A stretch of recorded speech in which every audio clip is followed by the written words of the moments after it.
Frosty the Snowman by Steve Nelson and Jack Rollins, illustrated by Richard Cowdery. Frosty the Snowman. Merry Christmas grant from Miss Wood. There's the music if you want to play along. Frosty the Snowman. Frosty the Snowman was a jolly, happy soul with a corncob pipe and a button nose and 2 eyes made out of coal. Frosty the Snowman is a fairy tale, they say. He was made of snow, but the children know that he came to life one day. There must have been some magic in that old silk hat they found, for when they placed it on his head, he began to dance around. Frosty the Snowman knew the sun was hot that day. So he said, "Let's run and we'll have some fun now before I melt away." Down to the village with a broomstick in his hand, running here and there all around the square, saying, "Catch me if you can." He led them down the streets of town right to the traffic cop, and he only paused a moment when he heard him holler, "Stop!"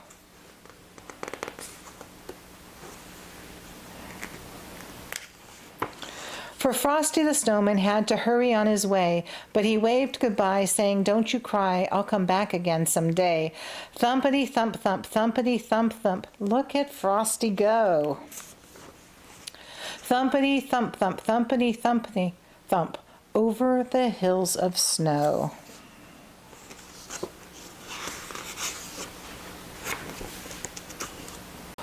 Wombat Divine by Mem Fox, illustrated by Carrie Argent.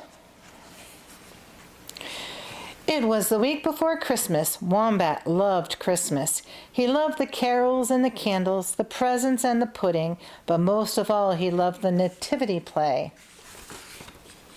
For as long as he could remember, Wombat had wanted to be in the nativity. Now at last he was old enough to take part.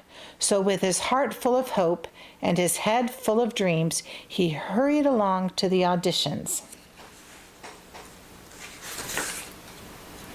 His friends were already there. Emu was bossing and fussing as usual. "Now let's get started," she said.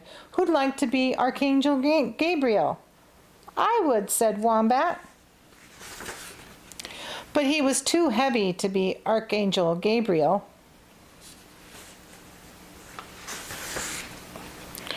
Bilby was chosen instead. Bilby patted Wombat on the back. "Never mind, Wombat, don't lose heart. Why not try for a different part?" "What a good idea," said Emu. "Now who'd like to be Mary?" "I would," said Wombat. But he was too big to be Mary. Numbat was chosen instead. Numbat stroked Wombat's nose. There, Wombat, don't lose heart. Why not try for a different part?" "Right," said Emu. "Now who would like to be one of the 3 kings?" "I would," said Wombat. But he was too short to be king. The kangaroos were chosen instead. The kangaroos put their arms around Wombat. "Cheer up, Wombat, don't lose heart. Why not try for a different part?" Wombat tried everything. He wanted to be Joseph. But he was too sleepy. He wanted to be the innkeeper, but he was too clumsy. He wanted to be one of the shepherds, but he was too short-sighted. And then there were no parts left. Wombat hung his head and hoped he wouldn't cry.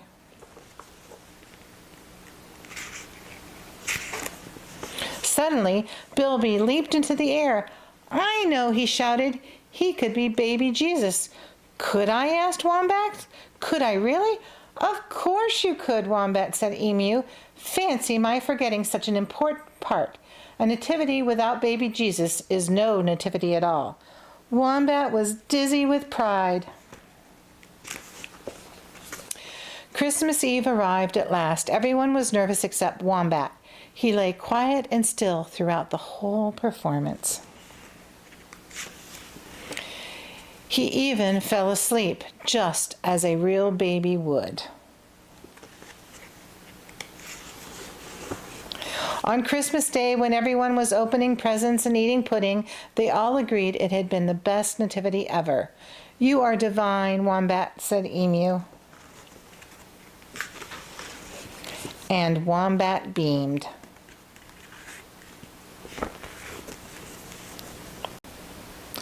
Stopping by Woods on a Snowy Evening by Robert Frost, illustrated by Susan Jeffers.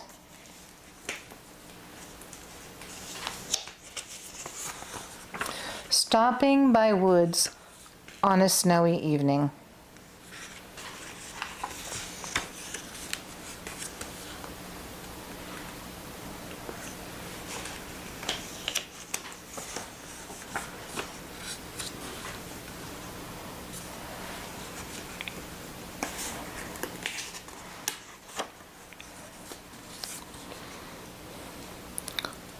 Whose woods these are, I think I know.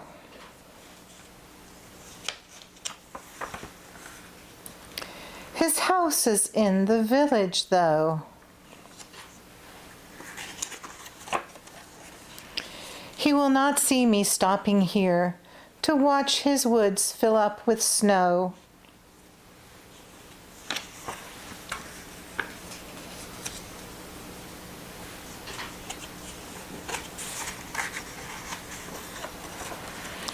My little horse must think it's queer to stop without a farmhouse near.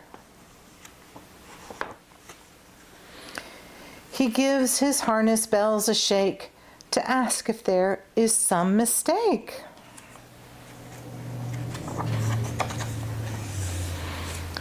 The only other sound's the sweep of easy wind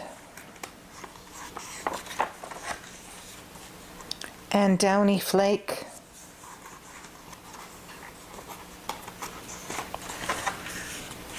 The woods are lovely, dark and deep.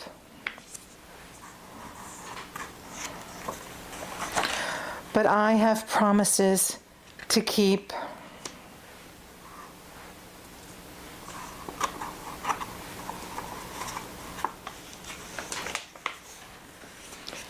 And miles to go before I sleep.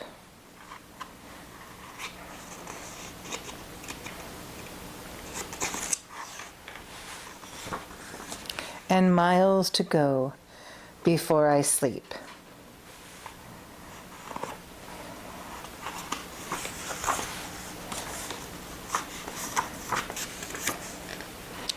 There is only one thing more majestic than a Robert Frost poem about snow, a snowstorm itself. While I was growing up, snowstorms were highly anticipated events in my family. My mother's favorite thing to do was simply to walk outside and look. She was a painter, and my first painting lessons came from her. They were really lessons in looking. She would ask me, "What is the color of the tree shadow? Is it blue, blue-green, violet? And what is the shape of the highlight of the copper tea kettle? Oval, square, diamond?" She was teaching me to paint what I saw, not what I knew. What I knew could never be enough. During the winter that I drew the pictures of stopping by the woods on a snowy evening, nature obliged by delivering 2 record snowstorms in Westchester County. In addition, I was living on a small farm surrounded by snowy fields and frozen ponds. Whenever I looked, a line of the poem was illustrated. How fortunate for me, Susan Jeffers.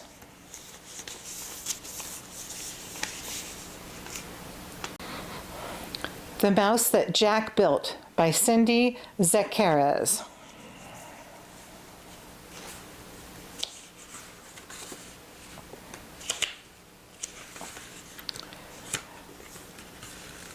This is the mouse that Jack built.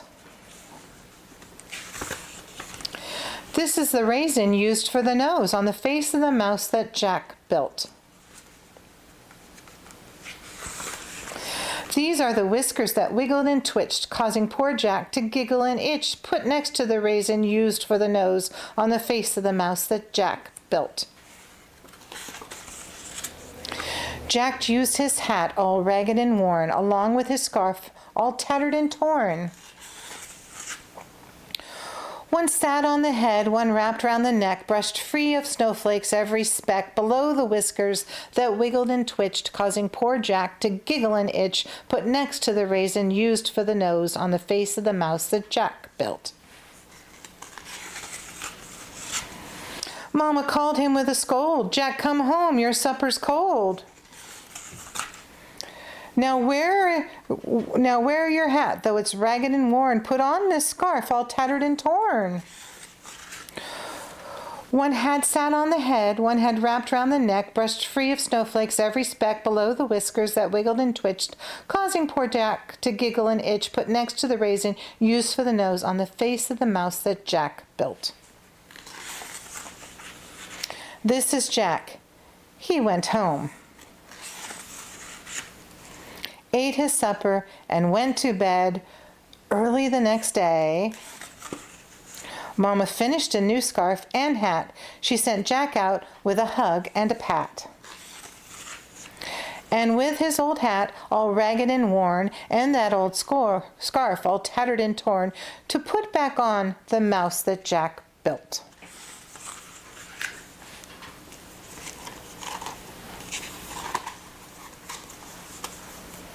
There was an old lady who swallowed a bell, by Lucille Calandra, and illustrated by Jared Lee.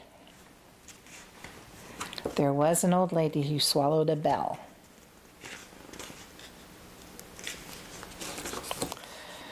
There was an old lady who swallowed a bell. How it jingled and jangled and tickled as well. I don't know why she swallowed a bell. I wish she'd tell. There was an old lady who swallowed some bows. Soft as the snow were those velvety bows. She swallowed the bows to tie up the bell that jingled and jangled and tickled as well. I don't know why she swallowed a bell. I wish she'd tell. There was an old lady who swallowed some gifts. It gave her a lift to swallow the gifts. She swallowed the gifts to go with the bows. She swallowed the bows to tie up the bell that jingled and jangled and tickled as well. I don't know why she swallowed a bell. I wish she'd tell. There was an old lady who swallowed a sack. It wasn't easy to pack. A very big sack. She swallowed the sack to hold all the gifts. She swallowed the gifts to go with the bows. She swallowed the bows to tie up the bell that jingled and jangled and tickled as well.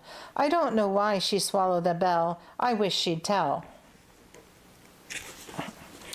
There was an old lady who swallowed a sleigh. What a ton it weighed, that shiny red sleigh. She swallowed the sleigh to carry the sack. She swallowed the sack to hold all the gifts. She swallowed the gifts to go with the bows, and she swallowed the bows to tie up the bell that jingled and jangled and tickled as well. I don't know why she swallowed a bell. I wish she'd tell. There was an old lady who swallowed some reindeer. They were in full flight gear, those soaring reindeer. She swallowed the reindeer to steer the sleigh.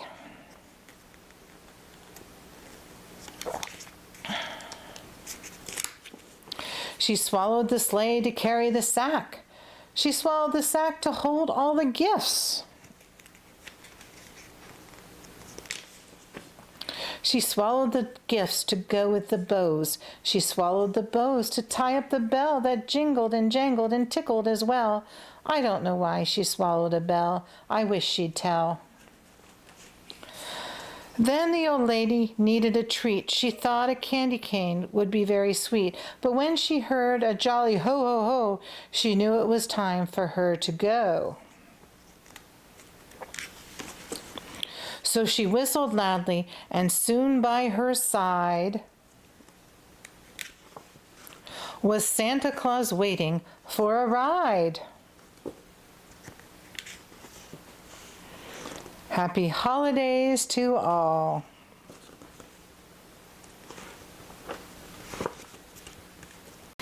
The Bear's Christmas by Stan and Jan Berenstein. The Bear's Christmas. Merry Christmas, son. I see Santa was here. Did he bring you? Did he bring you what you asked for this year? Yes, Dad, look, he brought me all these, a sled and some skates, and he brought me some skis. This will be the best Christmas you ever had. I'll teach you to use these things. Follow your dad. Let's try the sled first. Let's try the sled here. No, I know a better place. This is too near. The best place to sled is up there, up ahead. I learned to sled there when I was a kid. Wait till I show you the things that I did. Now watch what I do. Keep your eye on your pop. The first thing to learn is my great belly flop.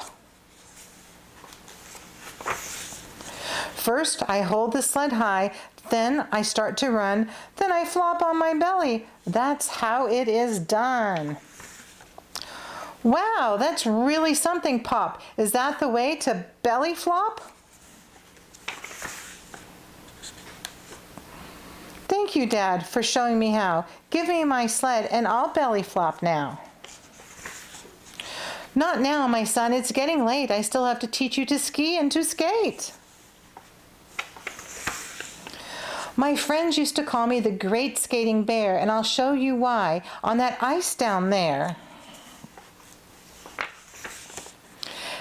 Right here on this ice, I won a first prize, but my skates don't fit you. They're not your right size.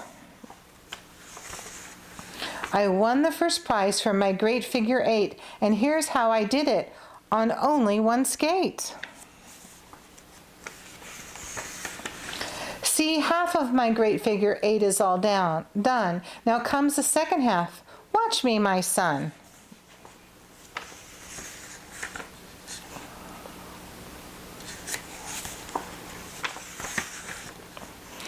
Thank you, Dad, for showing me how. I think I know all about ice skating now.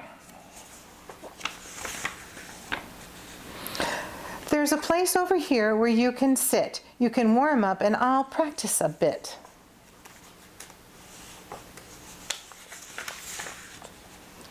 Look, Pa, I'm skating. I'm pretty keen. Look, Pa, I'm doing a figure 16. That wasn't too bad. You're learning, I see, but now come along. Now I'll teach you to ski. Here's my old ski jump. We'll ride to the top and you'll get a lesson from Ski Jumper Pop.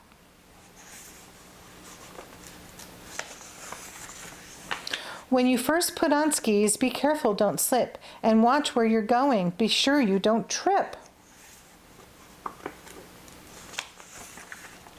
I'm watching, but tell me, Pop, please, are you going to go jumping without any skis?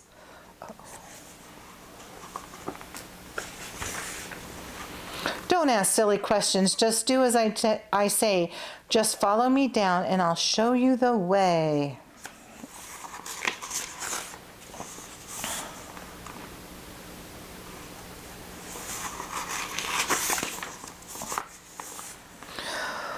Well, I've had enough of this Christmas Day fun. How would you like to go home now, my son? Hi, Ma, we're back. Doesn't Papa look nice, all wrapped up for Christmas in snow and ice?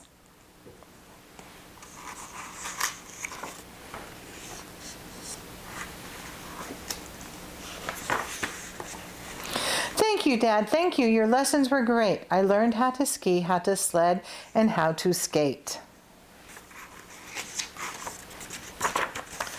It's our best Christmas ever, don't you think so, Dad? Yes, the very best Christmas we've ever had.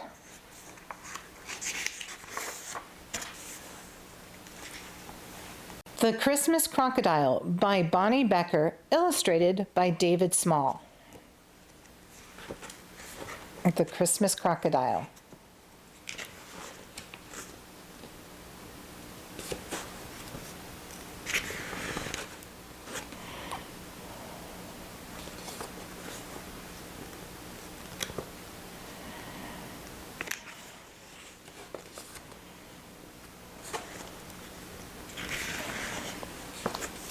The Christmas crocodile didn't mean to be bad. Not really. Alice Jane found him on Christmas Eve under the tree. He wore a red bow around his neck. It was lovely, except he ate it. Then he ate a couple of presents, just little ones, and he gnawed on Father's shoe, ate the wreath in the hall, and ran away with the Christmas roast, a big one. He was eating up Christmas, and no one knew what to do with him. Send the beast to Africa, huffed Uncle Theodore, who had once hunted wild game there. He must be put in an orphanage, fretted Aunt Figgy, who worried a lot, especially about orphans. Lock him in the back room, Alice Jane, instructed Father, while we consider the situation. Better give him a pumpkin pie, said Mother. He still looks hungry. Alice Jane crossed her arms and tapped her toe while the Christmas crocodile slunk into the back room. She closed and locked the door with a firm click. But then she thought she heard him sniffling in there. Not feeling hungry after all, she slipped him pineapple upside-down cake along with the pie. We could make him into a pair of shoes, said Uncle Theodore, who was busy considering things back in the parlor. Or a pet for some orphans, said Aunt Figgy. I wonder whose presents he ate, asked Cousin Elwood, who had finally finished eating all the fudge the crocodile had missed and could now speak. He's nice, said Alice Jane. Maybe we could keep him.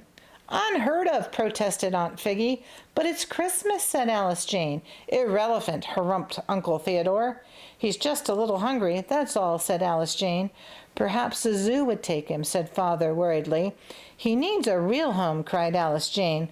Well, think about it, dear, said Mother, and she sent them all to bed.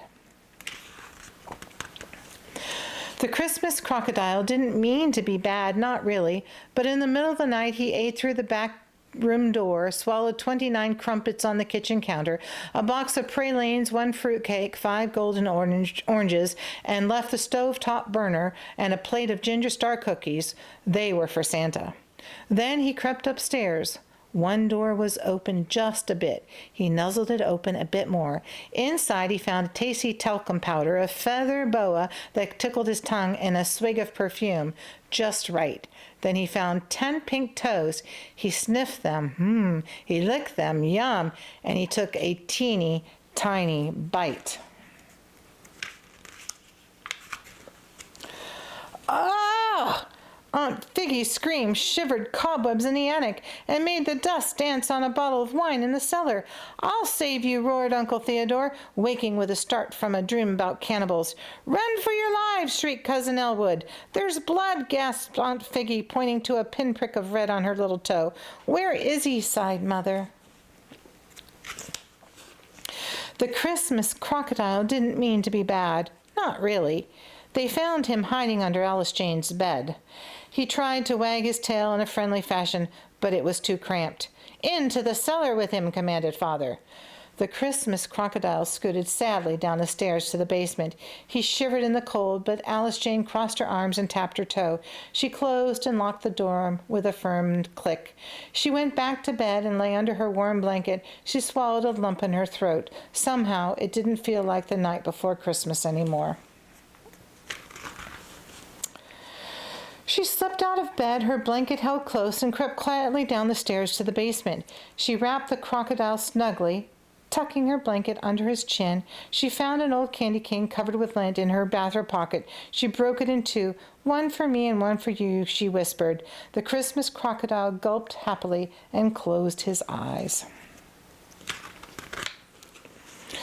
The cellar door creaked open. You know, he could be an orphan, hissed Aunt Figgy, slipping inside. She tucked her hot water bottle under the crocodile's toes. "A crocodile saved my life once," announced Uncle Theodore, coming up behind Aunt Peggy. "Decent chap, really." He spread his Zulu robe over the crocodile's tail. "Perhaps he's learned his lesson," said Father, peering around the door and holding up his red earmuffs. "Is it time to open presents yet?" yawned Cousin Elwood, stumbling in. He patted the crocodile on the snout and fell asleep. Mother came last. She spread a fluffy comforter across them all. "We couldn't leave him alone," she said, "not on Christmas Eve." Everyone nodded. The Christmas crocodile let out a contented snore. "Full at last," observed Father. Everyone sighed. Then they all settled down to wait and watch. The Christmas crocodile couldn't mean to be bad, not really, but somehow everyone fell asleep. Somehow the crocodile slipped away, and somehow he ate through the basement door. They found him the next morning in the parlor, looking alarmingly round. Alice Jane's blanket was gone, Aunt Figgy's hot water bottle was gone, Uncle Theodore's Zulu robe was gone, Father's earmuffs were gone, Mother's comforter was gone, the Christmas tree was gone, a blue spruce. All the presents were gone except one. "Pump his stomach!" yelled Elwood. "Send for my elephant gun!" roared Uncle Theodore. "Those were for the orphans," shrieked Aunt Figgy about the missing presents.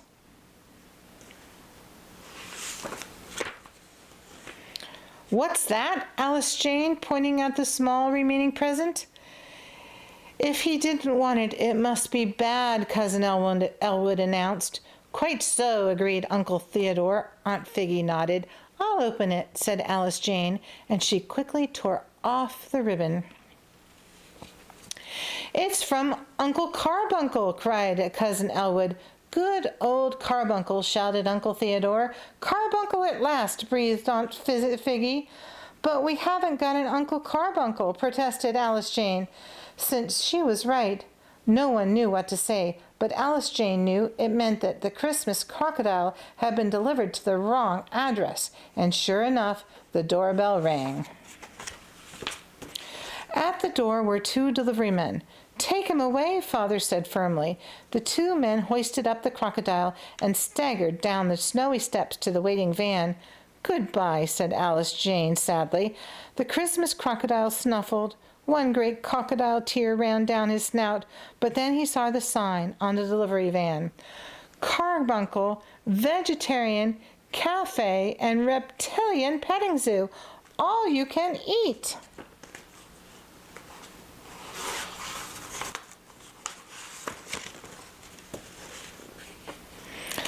"I'll come visit you soon," promised Alice Jane as they loaded him into the van. "Merry Christmas!" cried the delivery men. "Merry Christmas!" cried one and all. The Christmas crocodile didn't mean to be bad.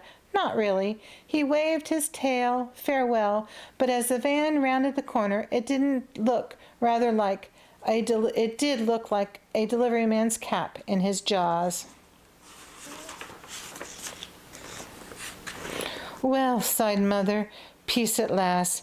Yes, everyone agreed, except Alice Jane, who didn't say a word.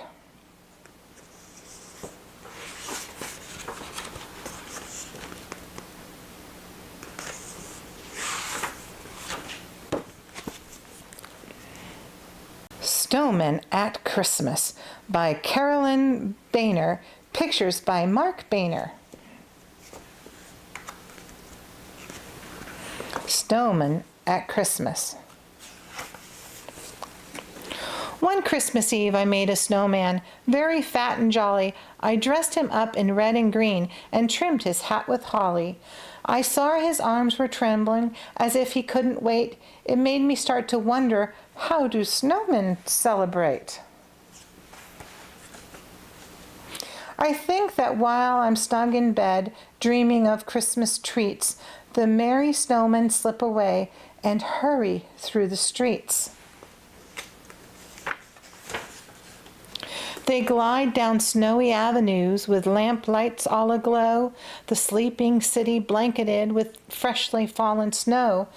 They pass by toy shop windows framed with twinkling lights, pausing for a peek or two at holiday delights.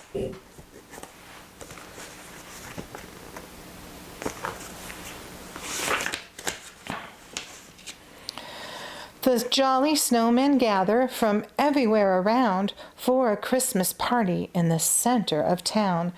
Waving to each other, they call out cheery greetings, all their friends and family so happy to be meeting. A few merry snowmen start trimming the square. Soon holly and icicles are strung everywhere. And then, reaching high for everyone to see, they hang balls of snow on the big Christmas tree. The snow children play, freeze tag and red rover, or climb in a sack till they wobble right over. The mothers lay out all kinds of cold treats, ice cream and snow cones, and dainty iced sweets. Then the dancing begins to the tune of a fiddle. All the snowmen line up and sashay down the middle. Someone says, "Hush, could that be a jingle?" Then over the hill glides the snowman Kris Kringle. He opens his sack with a jolly ho-ho and pulls out their presents, each made out of snow.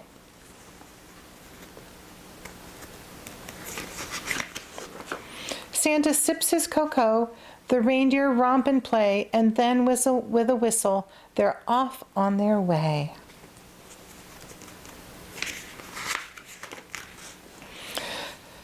Such fun snowmen have, but there's still one more thing. With hearts full of joys, they hold hands and they sing. While the fiddler plays and sweet silver bells ring, they sing songs about snow and the birth of a king. The children are sleepy, the grown-ups are yawning, the snowmen go home just as Christmas is dawning. They'll all be back in their places when Christmas Day starts, but these folks made of snow have a glow in their hearts. Their smiles are more tender, their eyes softly shine as the snowmen dream dreams of their Christmas time. Merry Christmas.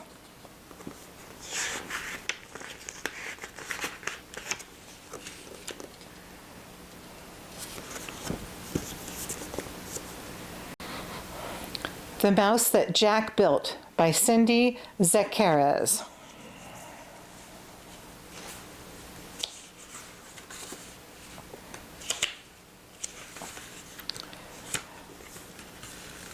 This is the mouse that Jack built. This is the raisin used for the nose on the face of the mouse that Jack built. These are the whiskers that wiggled and twitched, causing poor Jack to giggle and itch, put next to the raisin used for the nose on the face of the mouse that Jack built. Jack used his hat all ragged and worn, along with his scarf all tattered and torn. One sat on the head, one wrapped round the neck, brushed free of snowflakes every speck below the whiskers that wiggled and twitched, causing poor Jack to giggle and itch, put next to the raisin used for the nose on the face of the mouse that Jack built. Mama called him with a scold, "Jack, come home, your supper's cold." Now wear your hat, though it's ragged and worn. Put on this scarf, all tattered and torn. One hat sat on the head, one had wrapped round the neck, brushed free of snowflakes every speck below the whiskers that wiggled and twitched, causing poor Jack to giggle and itch, put next to the raisin used for the nose on the face of the mouse that Jack built. This is Jack. He went home, ate his supper, and went to bed. Early the next day, Mama finished a new scarf and hat. She sent Jack out with a hug and a pat. And with his old hat all ragged and worn, and that old scarf all tattered and torn, to put back on the mouse that Jack built.